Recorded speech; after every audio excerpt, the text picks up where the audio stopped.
শুক্রবার সকালে হাবড়ার কামারথুবা মোড় সংলগ্ন এলাকায় পুকুর থেকে দেহ উদ্ধার ঘিরে চাঞ্চল্য ছড়িয়ে পড়ে এলাকায়।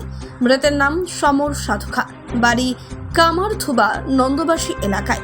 পারিবারিক সূত্রে জানা যায়, সকালবেলা বাড়ি থেকে বেরিয়ে যাওয়ার সময় সাধুখা বাড়ির লোক টের পেয়ে খোঁজাখুঁজি শুরু করে। মৃত ব্যক্তির শারীরিক সমস্যা ছিল, নার্ভের সমস্যায় ভুগছিলেন তিনি। স্টেশন সহ বাজারে ঘুরে তাকে খুঁজে না পেয়ে বাড়ি ফিরে আসে পরিবারের লোকজন। এরপর খোঁজ পায় পুকুরের মধ্যে একটি দেহ ভাসছে। তড়িঘড়ি ওখানে গিয়ে তারা চিনতে পারে এবং খবর দেওয়া হয় হাবড়া থানার পুলিশকে। পুলিশ এসে দেহটি উদ্ধার করে নিয়ে যায় হাবড়া হাসপাতালে। ডাক্তাররা তাকে মৃত বলে ঘোষণা করে। আজ বারাসত হাসপাতালে পাঠানো হবে ময়না তদন্তের জন্য।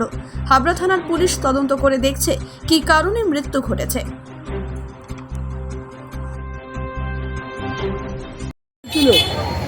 কিছুই হয়নি, উনি সবই ঠিক ছিল, ঠিক আছে। আর আজ ভোরবেলা থেকে ওনাকে তো দেখা যাচ্ছে না, আমি সকাল 6টা থেকে আমি দেখতে পাইনি, ঠিক আছে। তারপরে আমি খোঁজাখুঁজি করতে বেরিয়েছি। এর আগে ওনার একটা নার্ভের প্রবলেম আছে, আর নার্ভের প্রবলেম ছিলই। আমি ডাক্তার দেখছি, ঠিক আছে। এরকম 7-8 এরকম বেরিয়ে গেছে, এরকম 7-8 এরকম হয়েছে এবং মানিকতলা এসআইতে এরকম ভর্তি করানো হয়েছে। আগেও কি এরকম ঘটনা হয়েছে? ওই 7-8 হয়েছে। তবে কি করে টের পেলেন? আমি ভোরবেলা যখন উঠেছি, আমার মা বলে যে উনি দেখতে পাচ্ছে না, তখন আমাকে ডাকে। আমি উঠে দেখি নেই।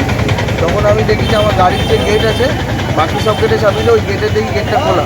তখন আমি আইডেন্টিফাই করি যে ওখান থেকে উনি বেরিয়ে গেল। সেই জন্য আমি ওখান থেকে আমি বেরোই। তখন আমি নিজে আগে প্রথমে গিয়ে হাবড়া স্টেশন বা এই চারটে এলাকায় খুঁজি, আমি এটাকে খবর দিই, লোকাল মানুষ এটাকে খবর দিই। খবর দেওয়ার পরে যখন হয়নি, তখন এরা যখন হওয়ার পর লাস্টে জানতে পারি যে এখানে কি হয় আপনার? আমার বাবা। কি নাম আপনার? সমর সাধুকা। ওনার নাম কি ছিল?